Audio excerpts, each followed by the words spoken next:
వృషభ రాశి వారికి ఈ వారం విద్యాపరంగా, ఉద్యోగపరంగా, వ్యాపారపరంగా అన్నీ బాగున్నాయి. అదేవిధంగా ధనం పరంగా కూడా చాలా చక్కగా ఉంది. వ్యాపార అభివృద్ధి బాగుంటుంది. ఉద్యోగంలో మంచి స్థిరత్వం ఏర్పడుతుంది. అయితే దశమంలో రాహు వీరికి అంత అనుకూలంగా లేదు.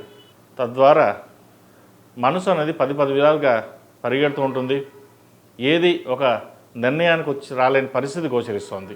ఉద్యోగం మారుదామన్నా లేదా వ్యాపారం చేంజ్ చేద్దామన్నా ఏదైనా చేసేటప్పుడు కొంచెం ఆలోచించి ముందుకు వెళ్ళండి. ఈ ఉద్యోగ మార్పు కావచ్చు, వ్యాపారం మార్పు కావచ్చు, ఇటువంటి విషయాలు వీరికి ఈ వారం అంత అనుకూలంగా లేదు.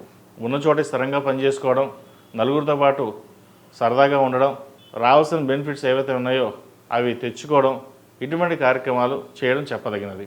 భూ సంబంధించిన విషయ వ్యవహారాలు చక్కగా ఉంది. ఇల్లు కానీ, భూమి కానీ లేదా బంగారాన్ని కానీ కొనుగోలు చేసే అవకాశం గోచరిస్తోంది. మునుపటి కంటే ఈ వారం కొంతవరకు ఫైనాన్షియల్ పరంగా స్థిరత్వం అనేది ఏర్పడుతుంది. రావాల్సిన బాకీలు వసూలు అవుతాయి. తీర్చివేయాల్సిన అప్పులని తీర్చివేస్తారు.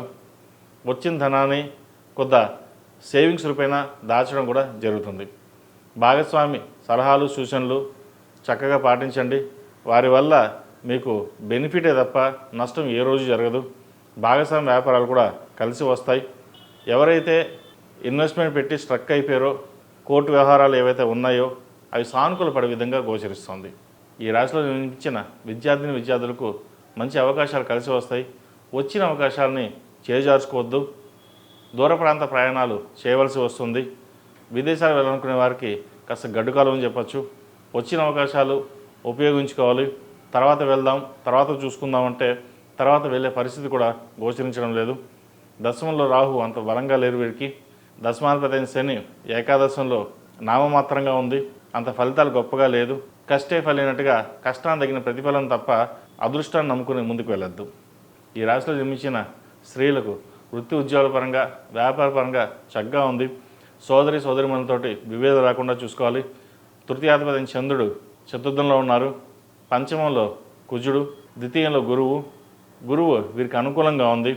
శుభకార్యాలు చేయగలుగుతారు. మంచి సంబంధం కుదురుతుంది. వివాహ ప్రయత్నాలు ప్రారంభించవచ్చు. ఎప్పటి నుంచో ఇంకా వివాహం కావట్లేదు, సంబంధాలు రావట్లేదు, ఏం చేద్దాం అనుకున్న వాళ్ళు కూడా మంచి సంబంధం కుదురుతుంది. ఈ రాశి వారు ప్రతిరోజు ప్రతినిత్యం జిల్లేడు ఒత్తులతో దీపారాధన చేయడం, ప్రతిరోజు నాగసింధూరం ధరించండి. మంచి ఫలితాలు సంప్రాప్తిస్తాయి. ఈ రాశిలో జన్మించిన వారికి కలిసి వచ్చే సంఖ్య 5, కలిసి వచ్చే రంగు గ్రే. ఏదైనా పని మీద బయటకు వెళ్ళేటప్పుడు గురువారం కానీ శనివారం కానీ వెళ్ళండి. మంచి ఫలితాలు సంప్రాప్తిస్తాయి.